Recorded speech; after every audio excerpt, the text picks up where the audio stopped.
El papel atribuido a los lípidos, y más específicamente a las grasas neutras o triglicéridos, en la nutrición animal, ha estado tradicionalmente asociado con el mayor valor calórico de las mismas en comparación con el de los otros dos principios inmediatos, los hidratos de carbono y las proteínas.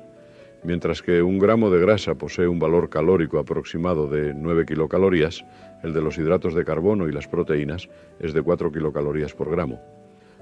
A mediados del pasado siglo, Liebig incluía las grasas y los hidratos de carbono en el grupo de alimentos por él denominado alimentos respiratorios, es decir, alimentos cuya principal función nutritiva consiste en servir como combustibles que, al ser oxidados en el organismo, suministran la energía que los seres vivos necesitan continuamente. Al mismo tiempo, Dumas, en Francia, incluía a las grasas entre los alimentos que él denominaba principios combustibles. La demostración en 1866 por Lawes y Gilbert y otros investigadores de la capacidad del organismo animal para producir grasa a partir de los hidratos de carbono hizo pensar que las grasas no son, en sentido estricto, indispensables para la nutrición de los animales, puesto que estos pueden formarlas a partir de otros compuestos carbonados. Más tarde, al introducirse la ley de isodinamia por Rubner, en 1902, se postuló que, teniendo en cuenta las diferencias de acción dinámica específica, los principios inmediatos eran sustituibles unos por otros en cantidades de valor calórico equivalente. Un gramo de grasa, por tanto, puede ser sustituido aproximadamente por 2,25 gramos de hidratos de carbono o de proteínas.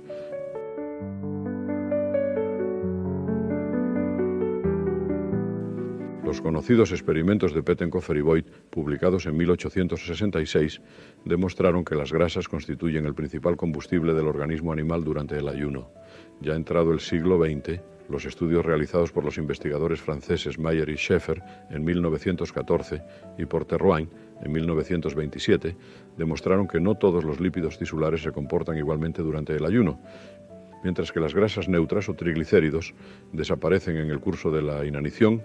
Una cierta proporción de componentes lipídicos, principalmente fosfátidos, permanecen inalterados. Esta fracción lipídica fue denominada por los investigadores elemento constante para indicar que una parte de los lípidos que se encuentran en los tejidos animales desempeñan una función estructural y no están disponibles para ser utilizados como combustible. La fracción lipídica denominada elemento variable, constituida principalmente por triglicéridos, es, en cambio, una fracción cuya función consiste fundamentalmente en servir de reserva de energía y cuya cantidad varía con el estado nutritivo y las demandas energéticas del sujeto.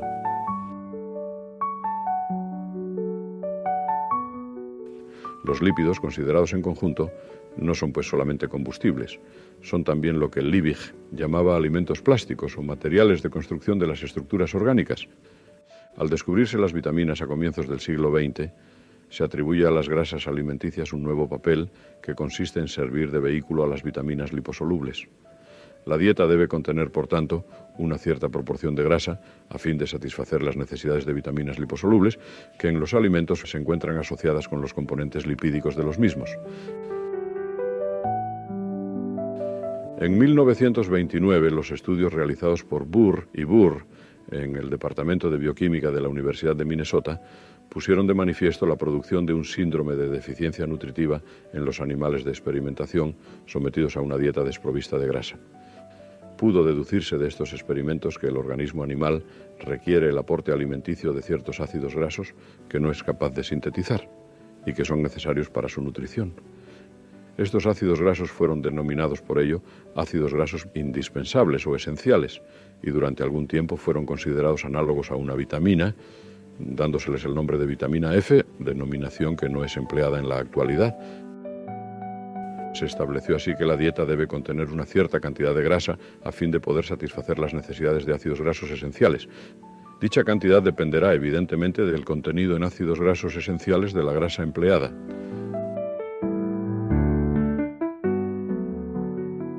A partir de la terminación de la Segunda Guerra Mundial, el interés en el estudio de la patogenia de la arteriosclerosis y sus complicaciones clínicas, como el infarto de miocardio, una importante causa de muerte en los países desarrollados, puso de relieve la existencia de una relación entre el consumo de grasa y el desarrollo de dicho proceso patológico.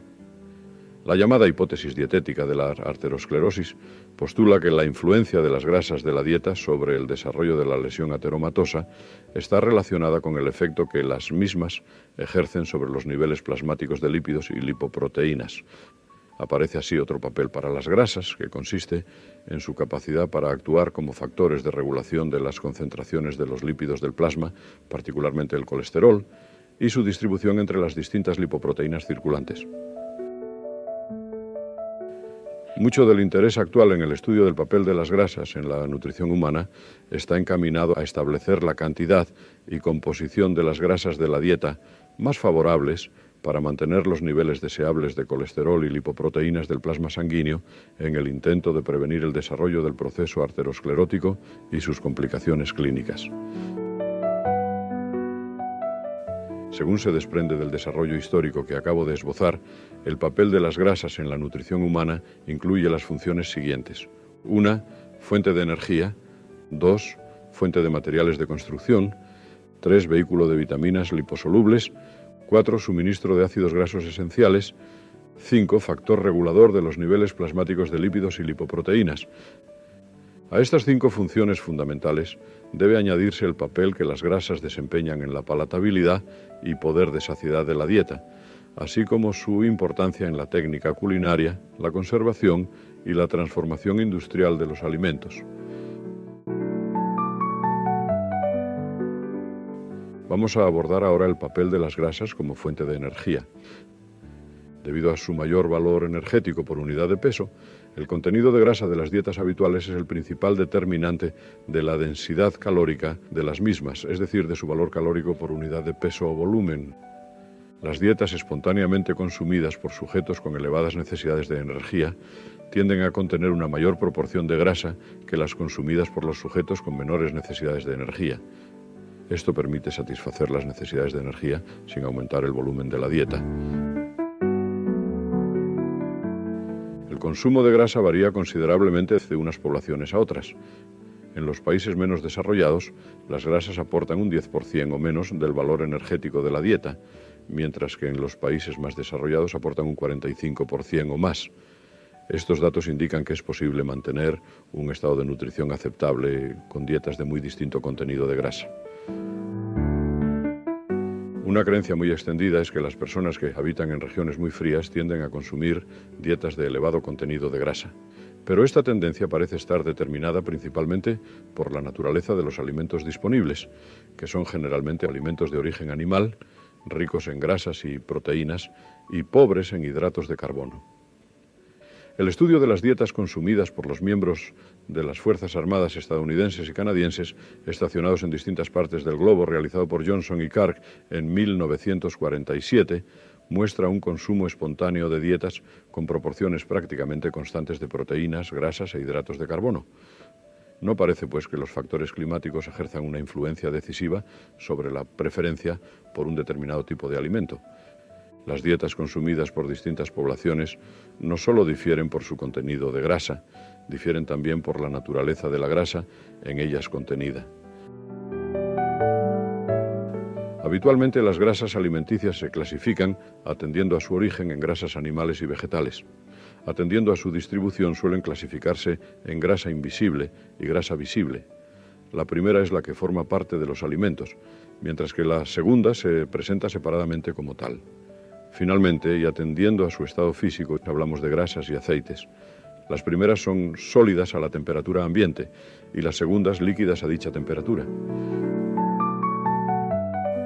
Las grasas empleadas en la alimentación humana son principalmente triglicéridos y difieren unas de otras por la naturaleza de los ácidos grasos que esterifican la molécula de glicerol.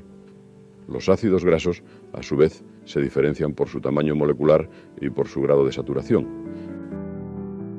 Las grasas son muy eficientemente utilizadas por el aparato digestivo del hombre sano, que absorbe un 95% o más de la grasa contenida en la dieta.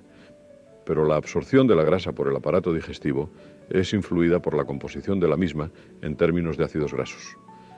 En términos generales, para igual grado de saturación, los ácidos grasos de cadena corta se absorben mejor que los de cadena larga. Para el mismo tamaño molecular, Los ácidos grasos insaturados se absorben mejor que los saturados. La posición que ocupan los distintos ácidos grasos en la molécula del triglicérido es un importante factor para su utilización digestiva. Hablemos por un momento sobre la grasa como reserva energética del organismo animal. La grasa constituye la principal reserva energética del organismo animal y es fácil comprender que así sea. Aparte de su mayor valor calórico por unidad de peso, la grasa tiene la ventaja de poder almacenarse sin necesidad de retener agua. Un joven de 70 kilos en estado de nutrición normal posee un 15 a 16% de grasa corporal, lo que equivale a 11 kilos de grasa, es decir, 100.000 kilocalorías. Para almacenar la misma cantidad de energía en forma de glucógeno, sería necesario almacenar unos 25 kilos de dicho polisacárido. Pero el glucógeno se almacena con unas 3 veces su peso de agua. Por tanto, el almacenamiento de 100.000 kilocalorías en forma de glucógeno supone un aumento del peso corporal de unos 100 kilos. En los animales superiores, la grasa se almacena fundamentalmente en el tejido adiposo, siendo importante señalar que el tejido adiposo, tal como lo conocemos, solo existe en los mamíferos y las aves, las dos clases de vertebrados que mantienen constante su temperatura corporal. La aparición del tejido adiposo aparece pues asociada a la adquisición de la homeotermia. La grasa depositada en el tejido adiposo no constituye solamente la más importante reserva de energía del organismo humano, constituye también un excelente aislante térmico, como se demostró hace años en los conocidos estudios de Pugh y Edholm, realizados en 1955, sobre los nadadores del Canal de la Mancha. El depósito de grasa corporal es el principal factor determinante de la supervivencia durante el ayuno absoluto, sin limitación de agua. En 1928, Lusk ya señaló que la supervivencia de un animal en ayuno absoluto depende fundamentalmente de su contenido de grasa corporal. Esta idea encuentra confirmación en las observaciones realizadas en individuos que fallecieron después de haber declarado la huelga de hambre. El alcalde de Cork falleció a los 74 días de ayuno y los jóvenes irlandeses que en años más recientes han fallecido de inanición, así como otros, han sobrevivido entre 60 y 70 días. En contraste, he podido confirmar en estudios realizados en 1964 y 1976 que las mujeres muy obesas que se sometieron al ayuno absoluto como medio de reducir su peso corporal han podido sobrevivir hasta 320 días sin consecuencias fatales. Estas observaciones contradicen la llamada ley de Chaussat, según la cual la muerte por inanición sobreviene cuando se ha perdido un 40% del peso corporal inicial. Algunas de las mujeres muy obesas, antes mencionadas, sobrevivieron después de haber perdido un 50% de su peso inicial, y el caso descrito por Borth en 1969 demuestra la supervivencia de un obeso enorme de 320 kilos después de haber perdido un 70% de su peso inicial. Debo añadir que la muerte por inanición sobreviene antes de haber desaparecido todos los lípidos tisulares. No conocemos con exactitud el mecanismo de la muerte por inanición, pero debe estar evidentemente relacionado con la incapacidad del organismo en ayunas para disponer de la energía necesaria para su mantenimiento. Kleiber en 1975 comprobó que la administración de vitaminas o minerales o combinaciones de vitaminas y minerales no prolonga la supervivencia del animal privado de alimentos. La presencia de una cierta cantidad de grasa corporal no solo contribuye a la conservación del individuo. En la medida en que la distribución de grasa corporal contribuye al atractivo de la figura femenina, podría decirse que contribuye también a la conservación de la especie. La acumulación excesiva de grasa corporal, la obesidad, tiene por otra parte efectos nocivos para la salud que no es necesario considerar ahora. La cuestión está en poder determinar la cantidad de grasa más conveniente para alcanzar una vida más larga y más sana. Puesto que el organismo humano no es una excepción del primer principio de la termodinámica o principio de conservación de la energía, la acumulación de grasa corporal es la consecuencia inevitable de un balance positivo de energía con independencia de la composición de la dieta. Es, en otras palabras, la consecuencia del consumo de dietas de valor calórico superior al de las necesidades energéticas del sujeto. La medida del contenido de grasa corporal permite, por tanto, la evaluación del estado nutritivo del sujeto desde el punto de vista energético. El interés actual por la determinación del contenido de grasa corporal se inicia durante la Segunda Guerra Mundial con los estudios de Benke en 1942, encaminados a desarrollar un método para el diagnóstico de la obesidad más fiable que la simple determinación del peso corporal relativo. Benke empleó el método densitométrico, empleado originalmente por Arquímedes, para determinar la proporción de oro y plata en la corona del rey Hierón de Siracusa. Este método fue desarrollado en nuestro laboratorio de la Universidad de Minnesota en 1980, pero tanto este como otros métodos propuestos requieren instrumental y experiencia que no están al alcance de todos los laboratorios. En la clínica se utiliza la medida de los pliegues cutáneos, que permite una determinación aproximada del contenido de grasa corporal. El lector interesado por los métodos de determinación de la grasa corporal puede encontrar un análisis crítico de los mismos en una publicación mía de 1975.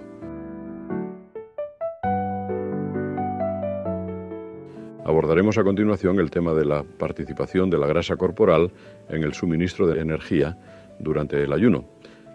Los clásicos experimentos de Pettenkofer y Voigt, publicados en 1866, demostraron que las grasas constituyen el principal combustible del organismo durante el ayuno. En esta situación, la grasa contribuye con un 80 a un 85% del gasto energético. El 15 a 20% restante es suministrado por las proteínas corporales. Aunque este hecho es conocido desde hace más de un siglo, el mecanismo mediante el cual la grasa depositada en el tejido adiposo de los animales homeotermos participa en el suministro de energía no ha sido aclarado hasta época mucho más reciente. El tejido adiposo, por tanto, desempeña un importante papel en la nutrición, que consiste fundamentalmente en servir como almacén de los componentes energéticos de la dieta en forma de triglicéridos, para ir liberándolos en forma de ácidos grasos conforme el organismo los necesita. Es de interés histórico señalar que este papel del tejido adiposo fue reconocido en 1928 por los clínicos vieneses Shurilov en la frase que a continuación transcribo: el tejido adiposo no debe ser considerado, como ha ocurrido hasta ahora, como un puro depósito de grasa con escasa participación en los procesos metabólicos, sino como una estación de tránsito para los alimentos ingeridos que se encuentra en el centro de la actividad metabólica. Estos autores propusieron que la función de la insulina estaba relacionada con la formación y el mantenimiento del depósito adiposo, pero hasta 1958 no se demostró la notable susceptibilidad del tejido adiposo al efecto de la insulina. La liberación de ácidos grasos por el tejido adiposo se ajusta a las necesidades energéticas del sujeto, y Fredrickson ha introducido el concepto de homeostasis calórica para describir este fenómeno. La administración de hidratos de carbono eleva la glucemia y estimula la producción de insulina que, a su vez, tiende a inhibir la lipólisis en el tejido adiposo y a rebajar la concentración plasmática de ácidos grasos libres. Dado que la captación de ácidos grasos libres por los tejidos es una función de su concentración plasmática, más exactamente de su concentración con respecto a la concentración de albúmina del plasma, una elevación de la concentración plasmática de ácidos grasos libres significa generalmente un aumento en la liberación de los mismos por el tejido adiposo. Tratemos ahora del tema de las grasas como fuente de energía para la actividad muscular. Hace casi 200 años demostró Lavoisier que la actividad muscular aumenta las necesidades de energía del organismo humano, lo que se manifiesta en un aumento del consumo de oxígeno. Mientras que un sujeto joven de 70 kilos de peso consume unos 240 a 250 mililitros de oxígeno por minuto en reposo, su consumo de oxígeno puede elevarse a 4 o más litros por minuto cuando practica un ejercicio intenso. En atletas bien entrenados, el consumo de oxígeno puede llegar a 7,4 litros por minuto en una carrera de esquí, por ejemplo. En contra de lo creído por Levy, las proteínas no son el combustible que el músculo utiliza durante su actividad.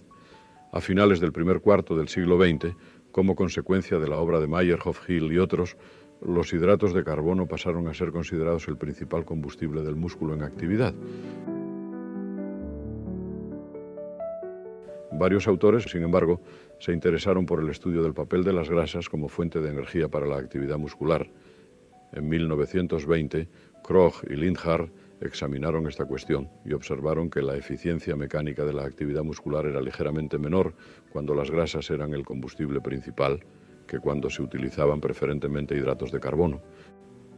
Está bien establecido en la actualidad que el músculo esquelético en reposo deriva la mayor parte de su energía de la oxidación de ácidos grasos. Durante la actividad, la proporción de energía derivada de la oxidación de hidratos de carbono aumenta en proporción a la intensidad del esfuerzo realizado. A niveles máximos de actividad, el músculo deriva casi la totalidad de su energía de la oxidación de hidratos de carbono.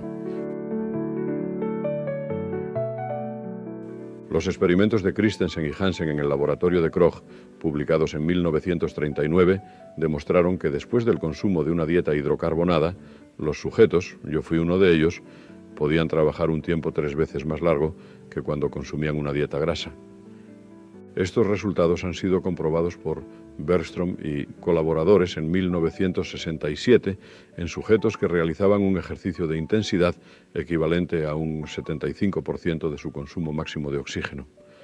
Cuando los sujetos consumían su dieta mixta habitual, eran capaces de mantener el ejercicio durante 114 minutos. Pero después de consumir una dieta de grasa y proteínas, no podían mantener el ejercicio más que 57 minutos. Por el contrario, después de consumir durante 3 días antes del ejercicio una dieta rica en hidratos de carbono, eran capaces de mantener su actividad durante 167 minutos. La capacidad para mantener la actividad estaba claramente relacionada con el contenido inicial de glucógeno muscular, que era de 1,75 gramos por 100 gramos de músculo después de la dieta mixta, 0,63 gramos por 100 gramos después de la dieta de grasa y proteínas, y 3,51 gramos por 100 gramos de músculo después de la dieta rica en hidratos de carbono. Es pues evidente que la capacidad para mantener un esfuerzo prolongado de elevada intensidad depende del contenido de glucógeno muscular, cuyo depósito está favorecido por el consumo de dietas ricas en hidratos de carbono. A niveles de actividad menos extrema, la proporción de grasas e hidratos de carbono en la dieta es de menor importancia. Según ha escrito Askew, en 1986, el consumo de grasa no es crítico cuando su proporción en la dieta no es excesiva, menos de un 40% de la energía total, y en sujetos previamente adaptados al consumo de dietas de elevado contenido de grasa, a menos que los sujetos se hayan adaptado durante un largo periodo de tiempo al consumo de dietas muy ricas en grasa. El contenido de hidratos de carbono es de importancia decisiva. Un consumo mínimo de 100 gramos diarios de hidratos de carbono es recomendado por Askew. Un consumo diario de 400 a 500 gramos de hidratos de carbono es práctico y debe recomendarse a aquellos que realizan diariamente actividad física prolongada e intensa. Según los investigadores Karvonen y Turpeinen, la dieta diaria consumida espontáneamente por los leñadores finlandeses que participaron en un concurso de esta profesión era de 5.460 kilocalorías. Un 46,6% de estas eran proporcionadas por hidratos de carbono, un 41,6% por grasa y un 11,8% por proteínas. Strand, en 1979, comprobó que el entrenamiento no solo permite elevar el consumo máximo de oxígeno, eleva también la capacidad para oxidar ácidos grasos, reduciendo la utilización de glucógeno. Otro interesante aspecto dietético es la proporción entre grasas e hidratos de carbono y su influencia sobre la síntesis proteica y el crecimiento. Los hidratos de carbono y las grasas son las dos principales fuentes de energía en las dietas consumidas por el hombre, pero su proporción varía de unas poblaciones a otras. En las dietas habituales en los países desarrollados, los hidratos de carbono contribuyen entre un 45 y un 50% de la energía total y las grasas entre un 40 a 45%. Las proteínas contribuyen en una menor proporción de energía relativamente constante, del orden de un 10 a un 15% de la energía total de la dieta. Un aumento en la proporción de grasa de la dieta lleva consigo una disminución de la proporción de hidratos de carbono y viceversa.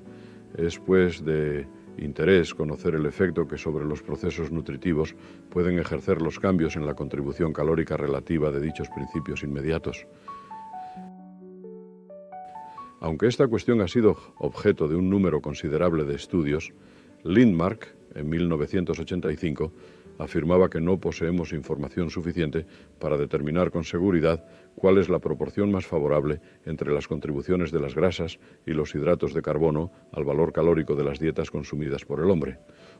Una excelente revisión de este problema ha sido publicada en 1980 por Romsos y Clark. A ella debe referirse el lector deseoso de información más extensa de la que aquí puedo dar.